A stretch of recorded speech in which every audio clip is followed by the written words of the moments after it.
Right. No, I would. No matter what, I will sit down. Yeah. He's here. Oh, okay. Great. He will be here in 60 seconds, right? Is that? He is physically here. Okay. Excellent. So, if I can ask everyone, actually what would be probably the most brilliant idea, first of all, is to make sure you voted for in the last session. Oh, good. So has everybody got their vote in? All votes in? Get all your votes in. So we're going to get all the votes in. Hopefully you all, so we're also, meanwhile, we're trying to get all of the people from the other session over into this session so that we can get going with the next session. So anybody who was here in the last session, you might want to take this opportunity to stand up and stretch for 30 seconds. And then we will get going on the next session.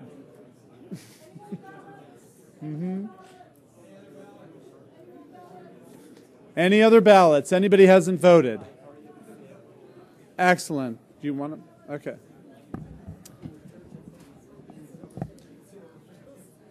Okay, welcome all the everyone from the other session, from the Saturn room.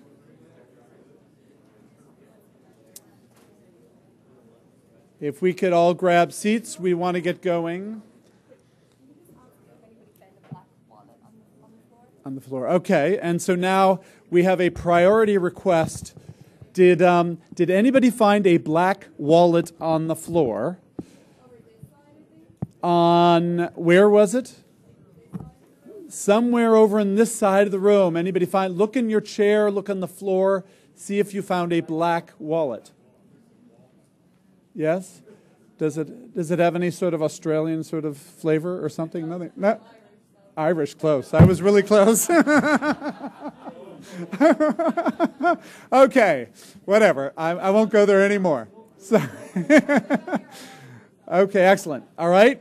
So without, what we'd like to do now is get going with our next session. And I am delighted and honored to have the opportunity to introduce to you Vinod Khosla and Eric Savitz. And they're going to chat a little bit about what's going on in the Valley, what's going on in venture capital, what's going on in the world. I won't spend much time introducing you to each of our speakers this evening. I think you all know Vinod is a longtime serial entrepreneur, a serial VC, I guess you could say, a serial enthusiast across many sectors of technology and global issues, and he'll talk a little bit about that. And Eric Savitz. Eric is a premier journalist, cut his teeth at Barron's for many, many years, and is now head of the San Francisco bureau at Forbes. So they're going to treat us with a very interesting fireside chat. Thank you very much. Thanks. Thanks, Bill. Good to talk to you, Vinod. So I want to talk first. I'm going to start with the hard question. So, because that's what we do at Forbes. I like hard questions. Are we in a bubble? And in a venture capital bubble? And here's the reason I think there's some evidence that there is. And you can tell me I'm wrong. Facebook shares today closed at under $26. They went public at 38. You look at the rest of the class of recent Web 2.0 IPOs, they're almost all trading well below water, sometimes 50% below their IPO prices. Some VCs I've talked to have said,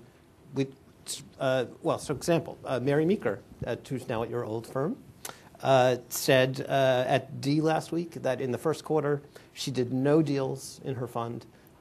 Valuations were too high. It suggests at some level that private market valuations now look like they're above public market valuations.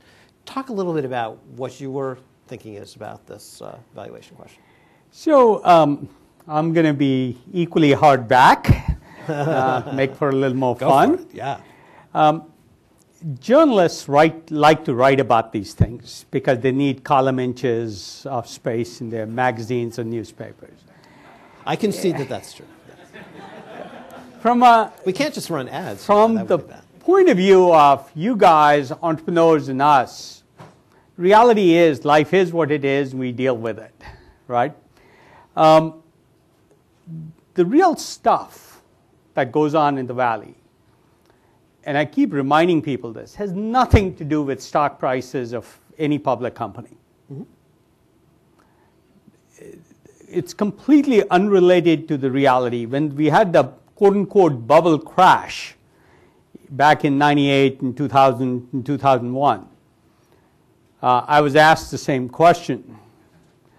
How's the internet going to be different? And I'm answering a slightly different question, but it's an important perspective to have. And I said, I'll bet you nothing will be different in 10 years from what it would have, what I would have forecast 2 years ago. And when you look at internet traffic, real usage of the internet, mm-hmm. through the last bubble or this bubble, you can't detect it. So what's the bubble? Is it stock prices, which are hypothetical things that somebody on Wall Street who I don't care about trades on? Mm-hmm. Or is it what the actual usage users do of the internet or the services entrepreneurs offer? There's probably a more appropriate second half of your question. Mm-hmm. Hopefully I've told you bubbles are largely irrelevant. And Wall Street, just please ignore all the time. Well, it does though. So I understand what you're saying. There's no question that internet. I am going to answer the private valuations question, right? Because that is a relevant question. Okay. I think some investors in the Valley, mm-hmm. mostly the people who are pressed to do a certain number of investments, will bid prices up. Mm-hmm. The smart venture firms tend to ignore those. My standard approach, we just did one with somebody who was really, really well connected and would have gotten a term sheet from the top 6 VC firms. And they came to me and said, you interested? And I said, yes, I am, but I'm not going to compete with any of the other firms. So if you want to go to all the other firms, go get term sheets from them. We won't put a term sheet in. I'll give you an example. A path got done at this great high valuation. Mm-hmm.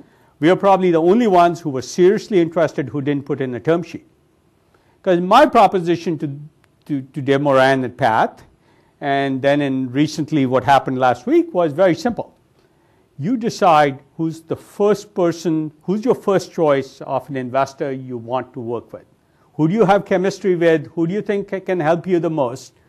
If we are it, if we are number one, sit down with us, and if we can work out a reasonable valuation that you're comfortable with in an hour, we'll shake hands. And if we can't,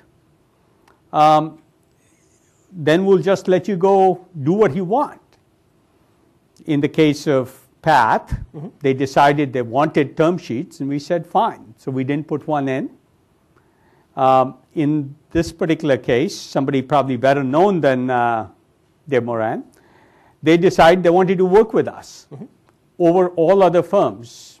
So on Friday, they called me Thursday and said, yeah, you've done your due diligence. If you're ready to go, you are our first choice. We met on Friday morning, and we came to a reasonable agreement, and that was the end of it. So my point is, good venture firms don't chase other people's valuations. And people who chase other people's valuations end up with partners who are suboptimal.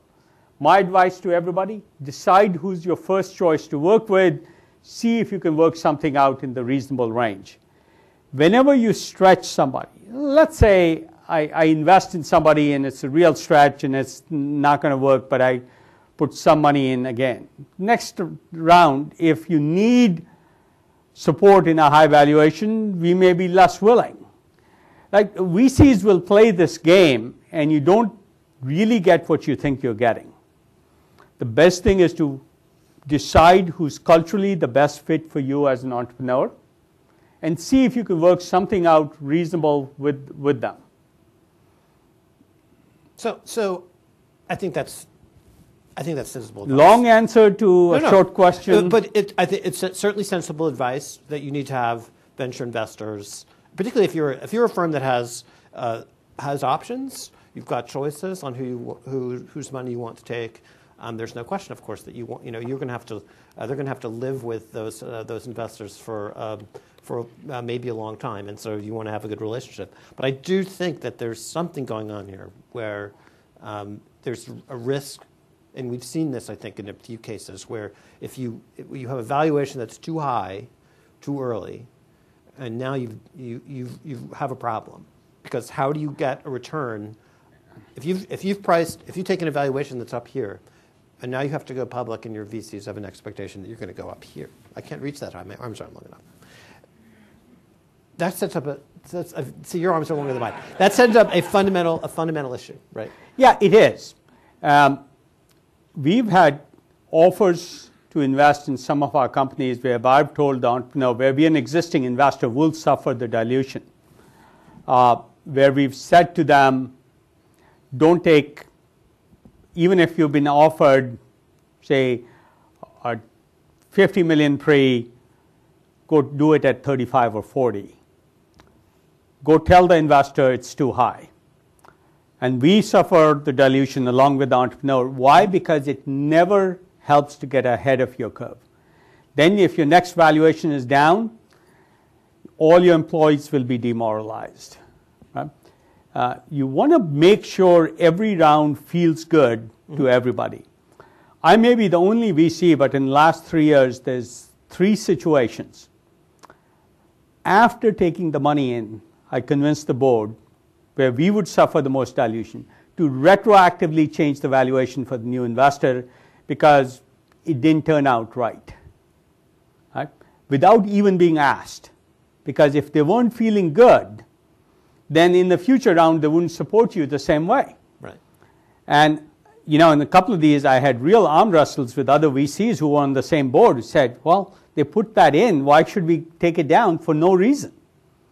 Because it's fair. And I think I advise all entrepreneurs, long term, you're better off taking that kind of approach than a short term maximization of valuation approach. So, is there too much venture capital? Yay or nay? I think there has been. I should have turned that off.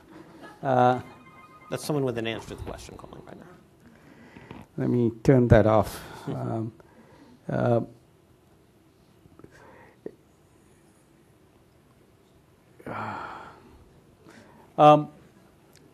There was too much. I think it's coming to an end.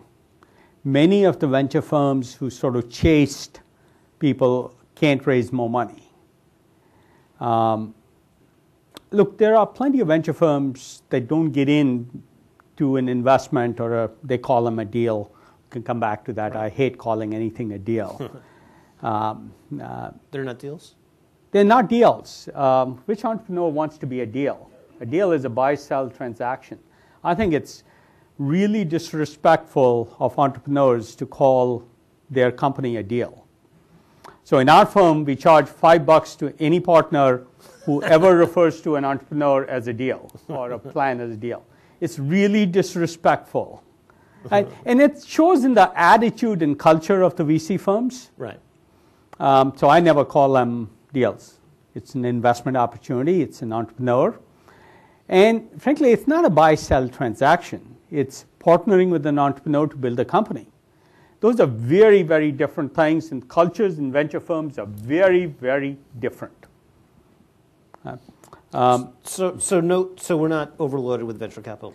I think we were. I think what's happening is suddenly the people who had too much money and couldn't get into these things they call deals would overbid, and they're not doing well as venture funds, so they're not getting their subsequent rounds, so they're suddenly slowing down.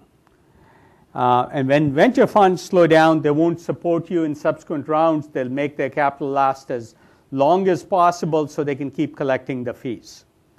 One bad sign as an entrepreneur, if your VC partners are mostly getting their compensation from fees, which I think is true of 90% of the venture firms in the area. They're not in the business. They're your partner if they're trying to maximize your stock value, not increase the amount of money at work. Fundamentally different approaches if you really want to understand venture capital. When people want to put money to work, they want more money at work so they can collect more fees. Mm-hmm.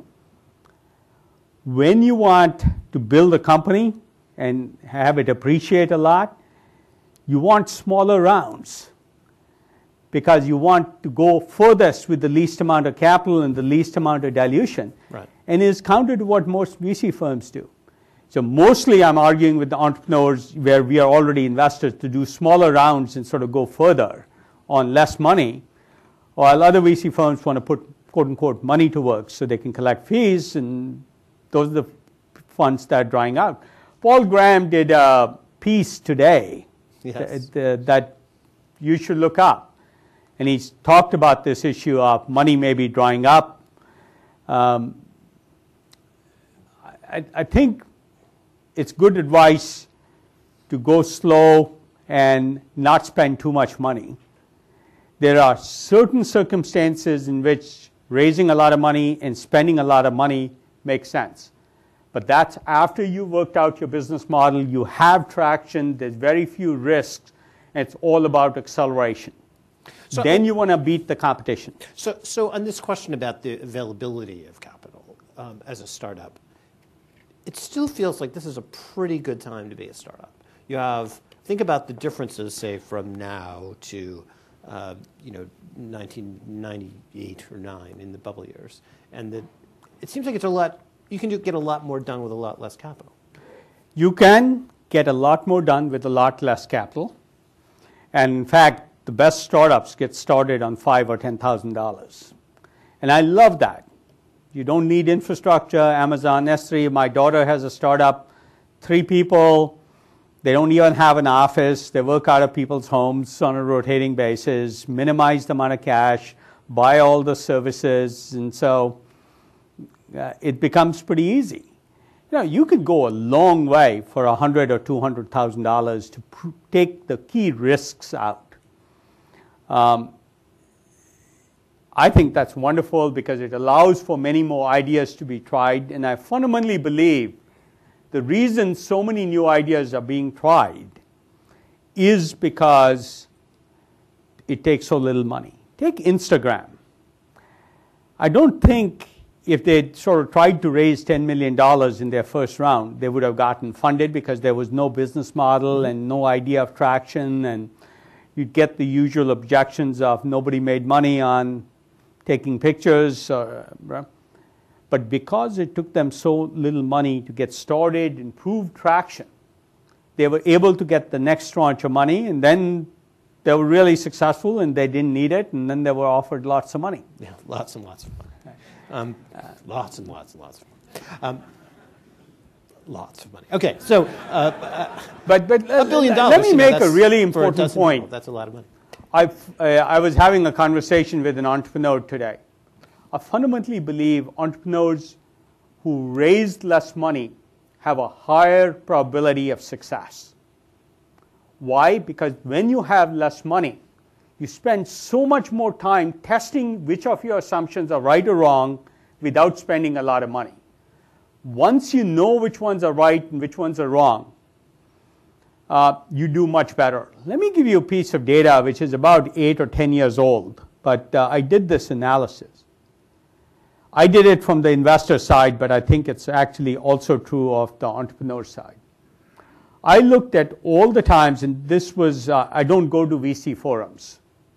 I'm probably the only so-called VC. I don't call myself a VC. I only call myself a venture assistant. But only time I went to the NVCA meeting, the National Venture Capital Association meeting. Only once did I go. I'm also not a member. They're a good organization. I don't want to knock them, but I don't think of myself as a venture capitalist. I think of myself as a venture assistant, assisting, mentoring entrepreneurs. But I went and gave a talk to 400 VCs. And what I did is took all the investments I'd ever made at Kleiner Perkins till that date. And I said, when did Kleiner Perkins make money? When did the entrepreneurs make the most money? Guess what?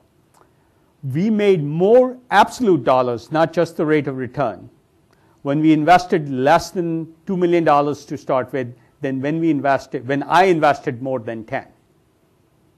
Now, isn't that shocking? I was shocked. What was happening is when we gave an entrepreneur a small amount of money, $300,000 or $1 million or something like that, we spent an incredible amount of time with them figuring out what their plan should be. When you give $10 million to a company, when you think the plan's ready, and so you give them the amount of money and you show up to a board meeting every 6 or 8 weeks because they have a management team, it's a full team, you start believing the business plan, which is complete nonsense. Right? This is real analysis. So every time I gave somebody $200,000 or $500,000 or $1 million, I worked with the team closely to say, what should the team be? What assumption should we test? How should we assemble the business plan? And that was way more valuable than giving them a lot of money. So we made more absolute money when we gave them $1 million than when if we gave them $10 million or more on the first round. So, it's shocking, huh? that's interesting. But it is true for you guys too. If you're trying to be entrepreneurs, if you get money, you get comfortable. And you start believing in your business plan, you feel like, hey, somebody validated your business plan, so it must be right. When you have a little bit of money, you worry about every $10,000 and say, what assumption can I test with it? Your business plan becomes much more accurate and much more evolutionary instead of here's a given.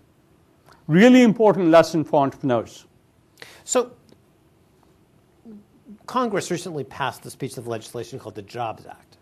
And the Completely Jobs Act, irrelevant to the Valley. Well, so I want to raise two things about the Jobs Act, though. Let's just touch on two things from the Jobs Act. One of the things it did is it created this provision for crowdsourcing of deals. Mm-hmm. How do you feel about that idea? Is it unnecessary? Do the Valley entrepreneurs need this additional source of funding, or is it unnecessary? Look, it's already happening without the Jobs Act in places like Kickstarter. Whether it's a small amount of money or a large amount of money, I think Kickstarter is a mechanism that allows for more experiments to happen. So I'm a real fan of it. If you can't get money any other way, it's a great way to get money. If VCs are too much into the traditional, I got to have X, Y, and Z, Kickstarter lets you try something, go directly appeal to end users and say, hey, give me the money, I'll build you the product you want. So I actually think it's a very good mechanism. You'll find philosophically, anything that increases the rate of experimentation, I personally love philosophically. And Kickstarter does.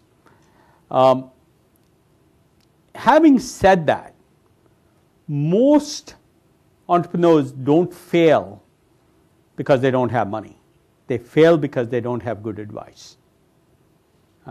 And what you get as money can distract from what you really need, which is advice. And how many people here are entrepreneurs or want to be entrepreneurs? Raise your hands. Okay, almost everybody. The rest of you should get a life.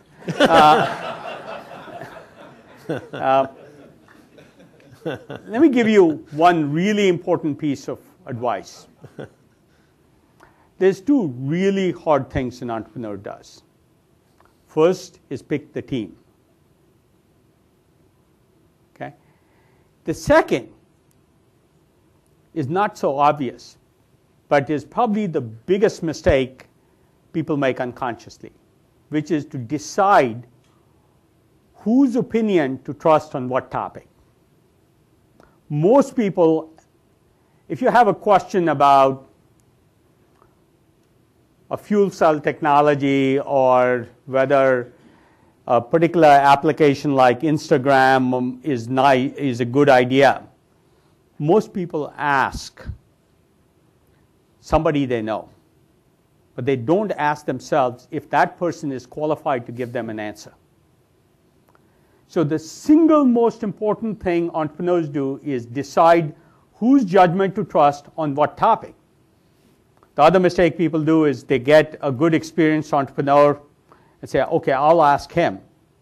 But they're probably not the right guy on every topic you have a question on. So for every type of question, it's probably a different person whose opinion you should trust. So very often when people ask me advice, I say, here's the person whose advice I think you should take. Because much more valuable than giving you advice is advising you on who I think is qualified to answer your question. And this decision is almost always made implicitly, not explicitly, and is a huge mistake to ask the wrong people because they bias you, they set you off in directions. One of the problems I have is I'll walk out of a talk like this, and as I walk down the stairs, somebody will say, I'm thinking of doing this, what do you think? And if I say, great idea, well, I don't understand your business enough, I shouldn't be advising you. And I'm really scared to advise people ad hoc because I haven't taken the time to understand what their strengths are, what are they like as people, what they don't do well. So all that figures into what is the right advice for you. So you can ask me for advice, treat it as impressions, but don't take it too seriously, whether it's my advice or anybody's advice, till you know the person is qualified to give you advice on that topic. Sorry, long answer, but some of these things are big beefs of mine. Right? We like hitting your beefs. I get passionate about, especially about giving entrepreneurs the wrong advice. So one thing I want to touch on a bit is your thoughts on the green tech business. So you've been investing in green tech businesses for a long time, and there has been a perception, certainly in the public market, particularly because of the solar sector, that this has not been a very successful place to invest. Before that, there was a series of companies that went public in the ethanol business that also turns out to be not very good investments. You've kind of spread your money around in the green tech sector. Talk a little bit about the opportunities there and whether it's a misperception maybe that this is not so promising. I'll give you a secret. Listen. Advice. We raised a fund last year. It was announced last October. There were some SEC filings I can't comment on, so this is not related to that SEC filing. Let me be very, very specific. Last year we raised $1 billion fund, which is now closed. I met with maybe 10 or 15% of our LPs. Now, how can you raise $1 billion fund if one of the major areas where you're saying half your investment is going into clean tech is not doing well? Only way you do that is if you have good performance. Literally, everybody's amazed. I didn't even meet LPs. They just subscribed. We didn't do a prospectus. And we raised $1 billion fund. Just after Solyndra and all the nonsense. Right. Here's the key. You don't want to do what everybody else is doing. You want to do things that are fundamental, long-term sustainable, and sort of add value. Take something like Facebook. First thing you start off with is it's down to below $26 or whatever the number is. Forget that. In the last 8 years, Mark Zuckerberg has created $50, $60, $70 billion of value. By any measure, anywhere on this planet, that's a phenomenal achievement. What Wall Street values Mark Zuckerberg at, and whether somebody at Morgan Stanley gave him good advice or bad advice, is largely irrelevant to the fundamental value he's created, the 500 or 900 million people on this planet use him. Right? Forget the nonsense of these up and downs of Facebook prices. Right? Give the guy credit. He's a young kid who had passionate belief in what he was doing.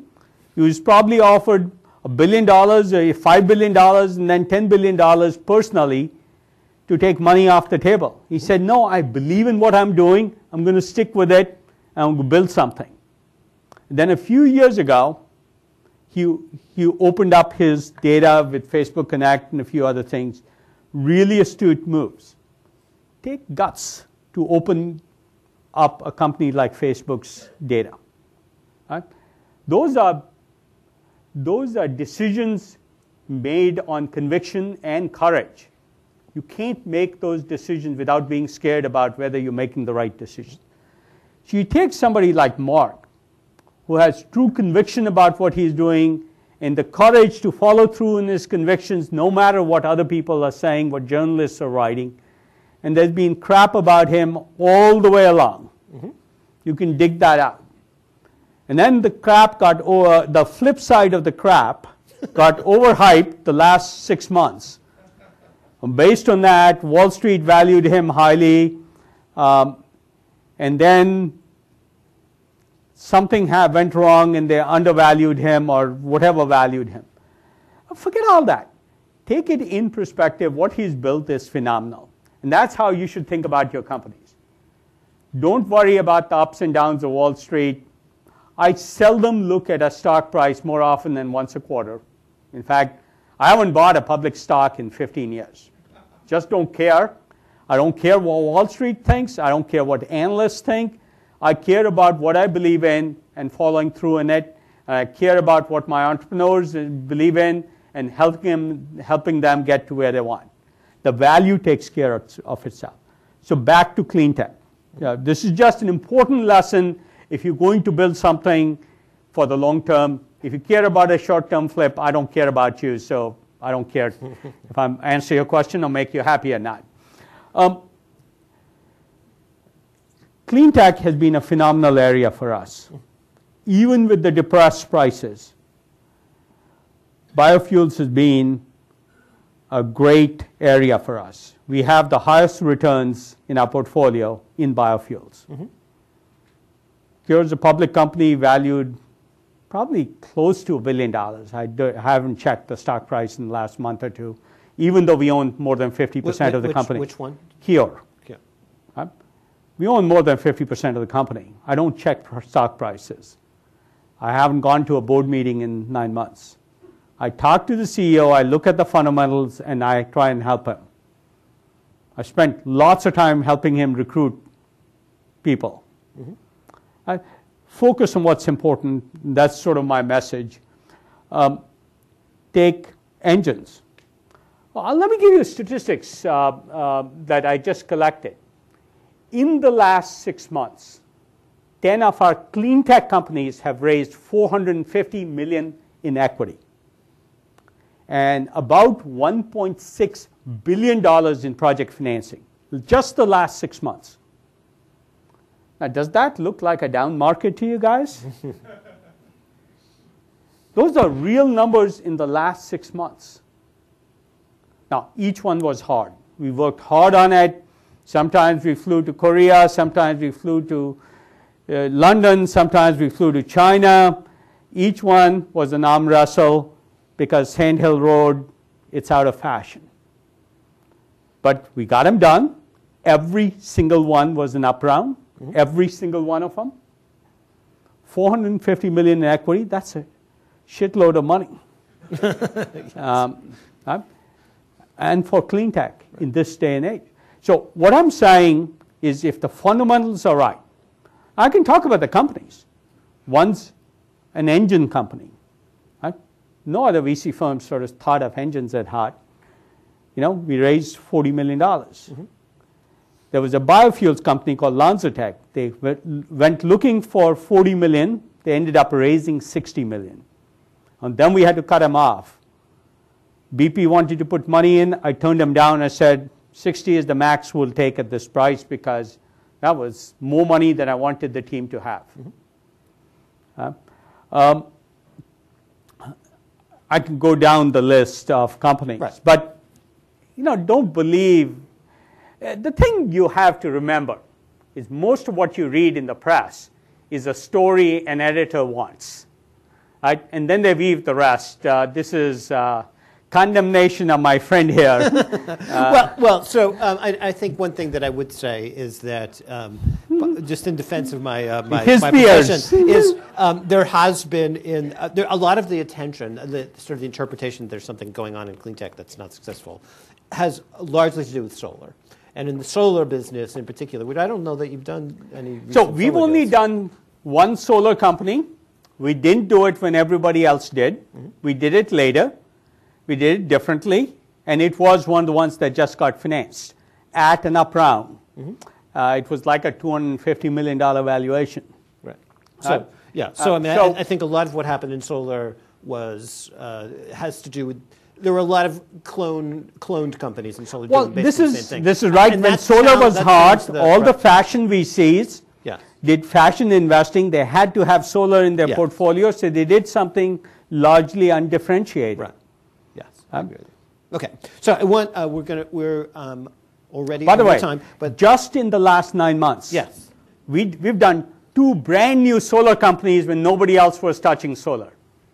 You got to have some courage in what you believe in, but probably not ones that look like the ones that are now in the public market. We never did. Right. They're differentiated. They're brand new seed investments.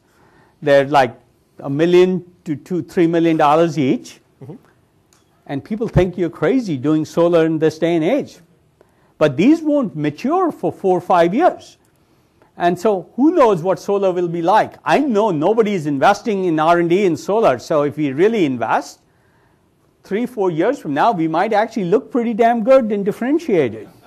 Well, we're going to come back and have that conversation again. So I want to ask you one last tough question. Message again, you have to do what you believe in. Have the courage of your convictions. So we started with the tough question. I want to have one more tough question, then we'll get a couple of questions from the audience. So they've got even tougher questions. So hang on to your chair. See, these are easy questions. Oh, okay. So, all right, now I'm going to have to sharpen my pencil.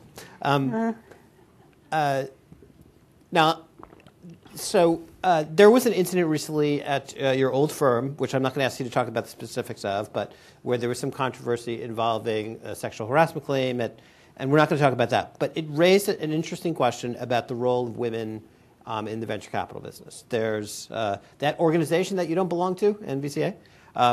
About 10% of its members are women.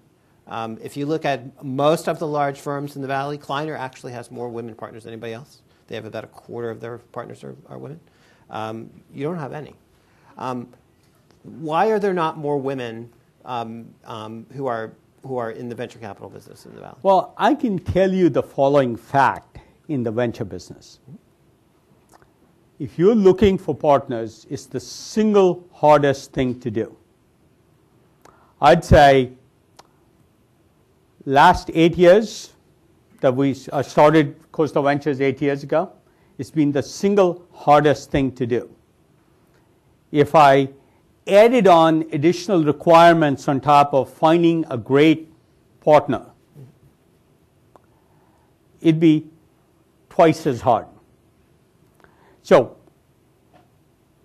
no question about it, if I could find a partner, I'd hire them in a nanosecond. If the best partner was a woman, I'd hire her. Even if they were roughly comparable, I'd hire the woman above the guy. But frankly, it's so hard, you actually don't care whether it's a woman or black or white or green or red or blue. You want the best damn person. And that's how the venture business works. Green would be good. Green would be good. The hard part in venture capital is hiring people who are, first, blue sky. I mean, I sort of say you have to imagine the possible. And my favorite tweet I saw was, cynics never do the impossible. They don't. Right? They don't do anything. They're just naysayers. Right? So I like to call myself a technologist optimist. I don't know what Bill called me, serial enthusiast. I love that term. I'm going to use it. I might even steal the trademark on it. Right? And I'll come back to, we should talk about some of the areas that are interesting, that are new, because they're really fun. But it's really hard to find good partners. We'll take anybody great at any level, associate, principal, partners. I'd say I probably interviewed in the last 5 years 50 people for partners and found 2 that work. Now, if I said they also had to be a woman, and out of the 50, probably 15 were women. Not the same ratio, but you go after the best people you can find. Now, let me say something. I know nothing about what went on at Kleiner, but let me tell you the following fact. I spent almost 20 years at Kleiner. There is no possible way I could imagine that a guy like John Doerr, who I know intimately, he was my investor back in '82 when we funded Sun, would ever discriminate against women. If he discriminated against women, it would be for women, not against women. It's not even remotely conceivable, because he'd push us to hire women in preference all of those 20 years. This is not something new. It's not surprising Kleiner has more women partners.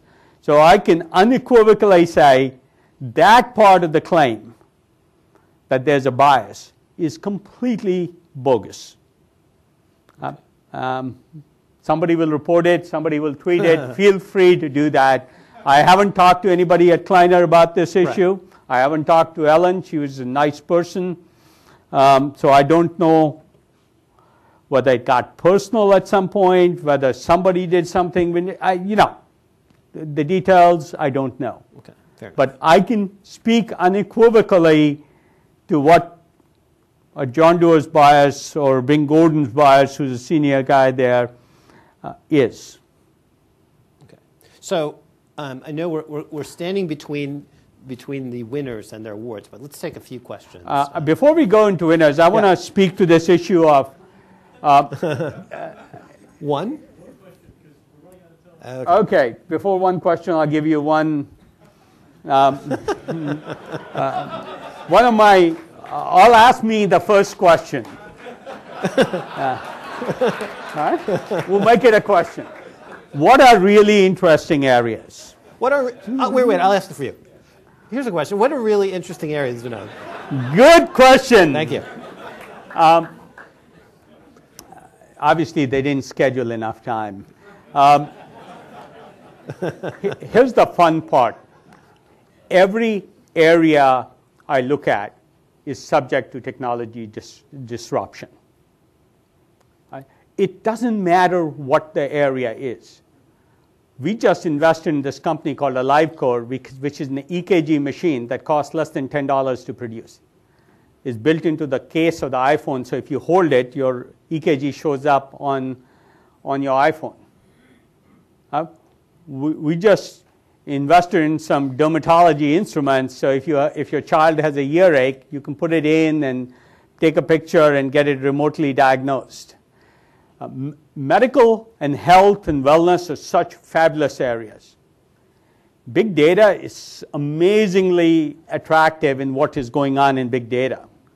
We just invested in a company called IASTI. You give it data, and it tells you what questions you should be asking of the data. Now think about it. You don't know what questions to ask, and the program tells you what are interesting questions to ask of the data. You can take existing public data sets, and companies have found interesting questions to ask off the data set. That's big data. Another one of my favorite areas, we've done 3 or 4 investments in agriculture. Last thing you'd think would be amenable to Silicon Valley. 3 PhDs from Stanford. As you drive along in the tractor, you can sort of figure out what nutrients the soil is missing and dose every few 100 meters instead of every 100 acres. real-time measurement of nitrogen, potassium, stuff like that in the soil. You can do, we've invested in salt. We've invested in ground beef, reinventing ground beef. We've Without invested cows. in reinventing cheese. And we also invested in reinventing eggs. So food. But my favorite one, you'll see this soon, we're reinventing candy. Candy. We have a competitor to Milky Way, a competitor to Snickers bars, to M&Ms, to Reese's peanut butter cups, head to head with Mars candy. Pretty fun, huh? And it's high tech. 50% less sugar, no artificial ingredients, and better taste. So, And batteries, by the way. lots of batteries, Yeah. including batteries that run on compressed air instead of lithium ion. No matter where you look, we have another battery that's what I call a quantum thingamajigget battery because it exploits phenomena that people don't even understand the physics of. Wow. My point is, We don't know how this works, but you should give us some money. Yeah. no matter where you look, interesting things are going on. And everything from food to agriculture to health is open for reinvention. I wrote a blog, 2 blogs in January. First one was called, Do You Need Doctors? I actually think 80% of doctors do what doctors do, your iPhone will do better than your doctor within 10 years. So if your kids are going to medical school, skip it. I wrote a blog called Do We Need Teachers? 80% of what teachers do will be done better by software within 10 years. Education will be reinvented, especially for people who don't have access to good education. And then I wrote a blog in February on TechCrunch on the dozen unhyped areas on the internet. Lots of interesting things in it. Anyway, I know we are out of We're time. giving you a longer session. We asked the only question that was to be asked. But I'll let you decide if you want to ask any more questions. Can we take at least one or two? All right, let's go at least one. Who has the best question? Raise your hand. There's one in the Let's back. go all the way in the back. Talk loud. Hi there. Hi, Vinod. Great speech today. So you told us why we need to pick the right partner. You told us to invest in a number of areas. I think a lot of people here are wondering, how do we get through to you? How do you get through to me? vk@khoslaventures.com. But what gets your attention? I will look at every plan that comes my way. People have a hard time believing it. You're going to get a lot of plans now. Based on scanning it, I assign it to somebody in our shop. If it's weird enough, I actually talk to the person myself. Why? Because if I think one of my guys will be too narrow in how they look at it, so if you sent me something on candy, I wouldn't assign it to anybody. It's easy to reject that. And so I look at those myself.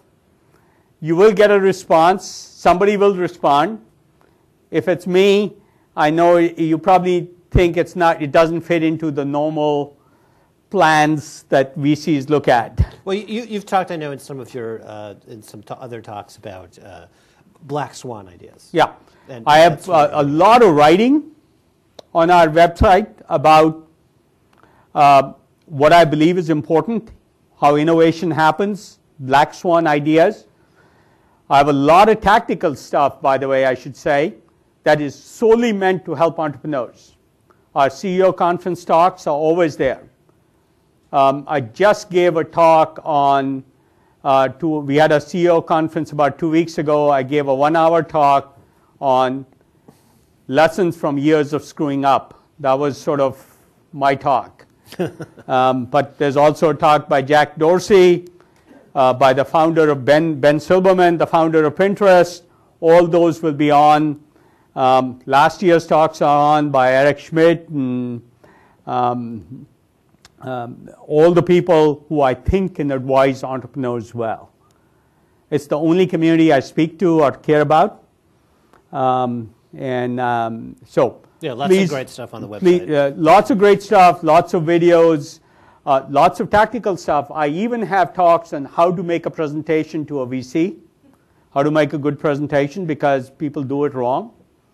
So I did one for our CEOs on how to do a presentation year before last, and then I put it on the web. So I want to make one last comment about your website, and then I'll shut up because we're way late. But on the front page of the firm's website, there's a great quote from Michael Jordan talking about failure, and he talked about how over the course of his career he missed thousands of shots and lost hundreds of games, and I think there's something in the quote that says something like 26 times he took the last the game-winning shot, the game-winning shot, and missed.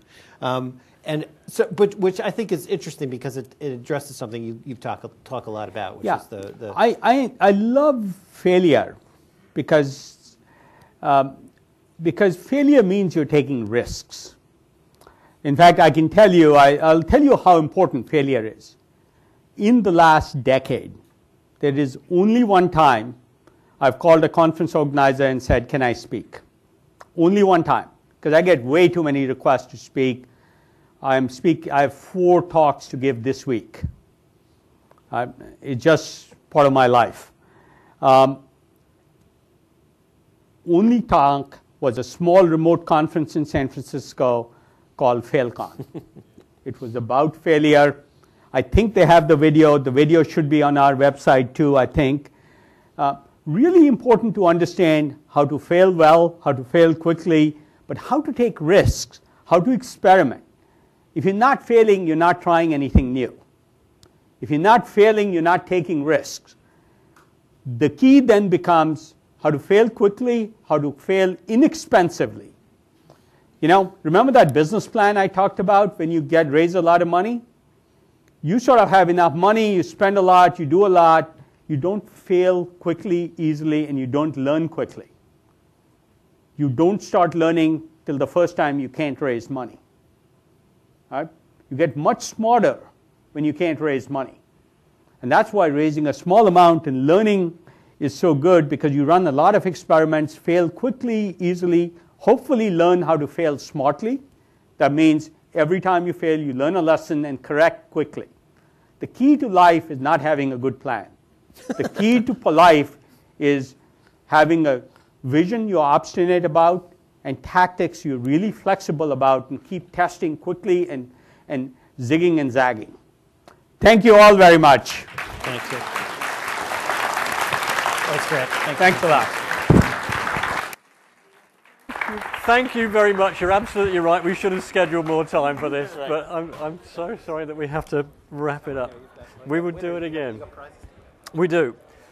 We do have prizes to give out and winners to announce. So Vinod, thank you very much again for taking time out of your day. And I know that DJ here would like to take a quick photograph if you could. What do we do? Microphone's here. Oh, okay. Dropped it over there, I think. We'll just move these out of the way.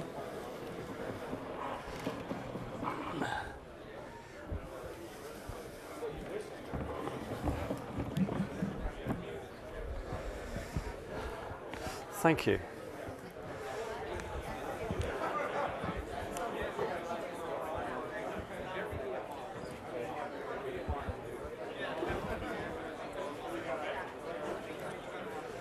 Thank you again. So, Bill, would you care to come up and join us to help?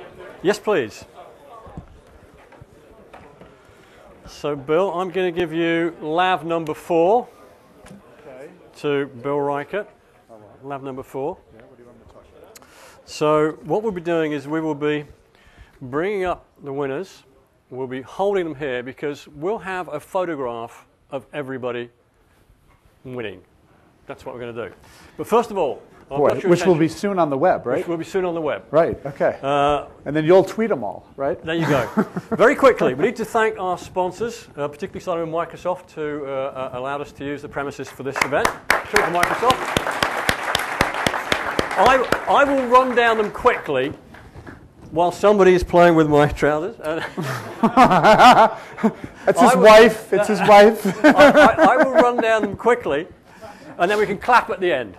So, Cooley, Garage Technology, Enterprise Island, $500,000 to go international. Pretty cool. Microsoft, I've already mentioned. Halosis, who does the website. Band of Angels, Sandhill Angels, the Angels Forum, Kaufman Fellows Program, Lead Formix, Venture Deal, Global Media Strategy, NEA, Rocket Space, and Deloitte. So thank you to all of our sponsors. All right. Because without them, this event would not have been financially possible. So this was, I mean, you had some comments about the session that you moderated, didn't you? You came out to me and said, oh, I mean, well, I don't know what you guys, I don't know how many people had been to one of these Launch Silicon Valleys before.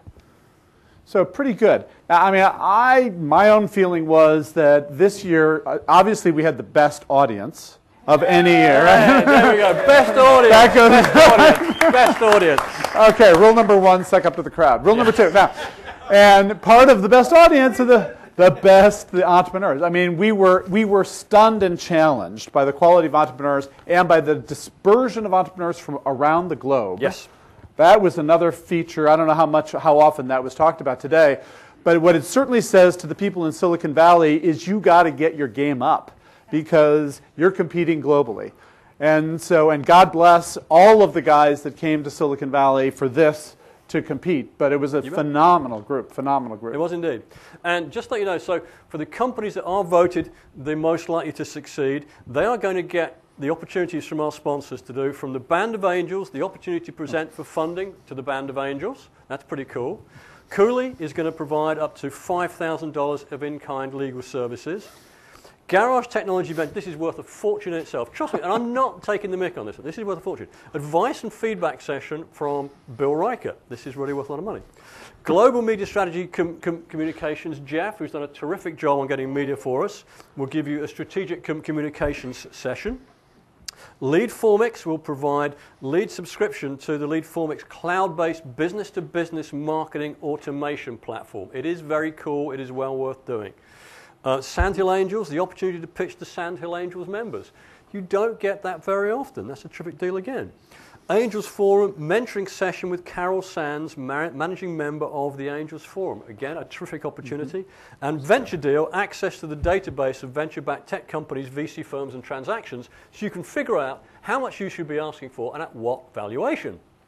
So, with that in mind, there's also the opportunity to meet with Enterprise Island, and I believe a number of you have already done that. I know David is very pleased with the quality of companies he's been talking with, and quite a number of sessions have already been set up. How many follow-up sessions have you now got, David? I think we probably have 6 or 8 calls next week, and there'll be more on the way as well. Thank you. Terrific. That's what we're after. So, with no further ado, having drawn it out as long as we can, we will now get to the winners. So, one more. Special there prize. is one more. Steve Right. Blank was very kind and left us a few books. So everybody also gets, who is the winning, most likely to succeed, also gets one of Steve Blank's books. So, life sciences, I have to say, all of these were very, very close. We do have a calculation engine that does all this. It isn't me just counting ballots. It is actually goes into a spreadsheet and all calculates itself out. Every single one of these was close, but every single one was also very clear as to who the leading, most successful company was. And for life sciences, that company was Evina. Is Evina in the house? Come on up, Evina. Evina? Anybody from Evina in the house? Up. Come on up. So you get this incredibly valuable, most likely to succeed plaque. Congratulations. That you can hang up on the wall. Good job. Plus all the goodies from all the sponsors, plus the book from Steve Blank. And if you'd care to hang on there, and just stand over there, we're going to get this moving along as fast as we can and take a group photograph. Okay. Next generation internet number 1 was Noodle. All right. Noodle. Do we have Noodle? Wow. Bill, Terrific. Do you want to hand them that? And I'll do the rest of it. Congratulations. Thanks so much. Great Thank you very job. much. There you go. Thank you. Many congratulations. Thank you very and much. here's your sponsor prizes and Thank book. you very much. Next Generation Internet 2, Social IQ. Do we have Social IQ in the house? Again, do you want to grab that? Congratulations. Great job. Many congratulations. A terrific job. There you go. We've got those as well. Technology 1, Keyverdi. And I hope I'm saying that right. I hope I'm saying that right. Do we have Keyverdi there? Yes, we do. Here we go. Keyverdi. There you go.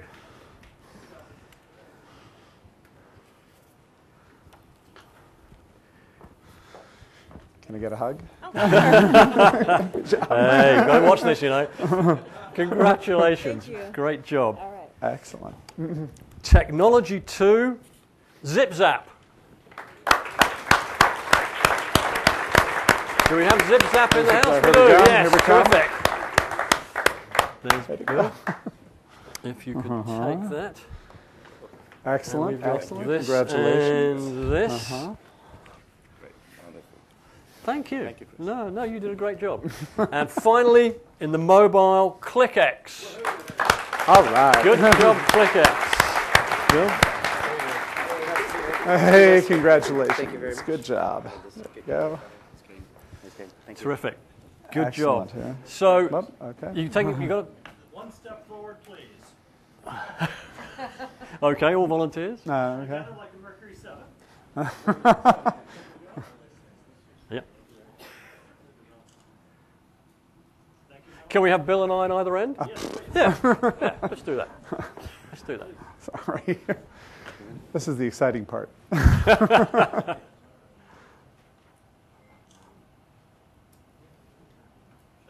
Terrific. I think.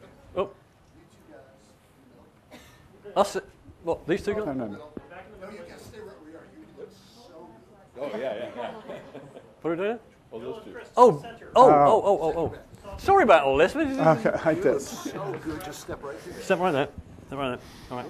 Okay. Oh, got it. Got it. One step forward because One step forward. we're a little blue on top. Okay. Oh. Okay.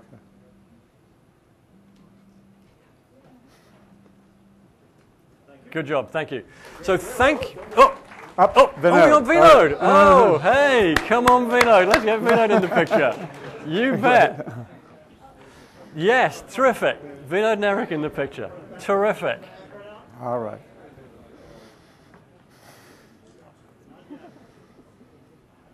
Terrific. Yes, I can put. Yeah. So, Now, I hope the Twitter sphere is exploding with enthusiasm, huh? There are servers going dark in Oregon. yeah, and I've got the photograph of them doing that. There we go. So, yeah, you bet. So thank you all very much for coming out to launch Silicon Valley 2012. Hey, It's been congratulations. great having you here. It's Good, been yeah. great having the Say hi. company's Have you pitch. seen- We hope you've enjoyed it, and we look forward to seeing you again next year and at future SV Forum events. Thank you. Thanks so much.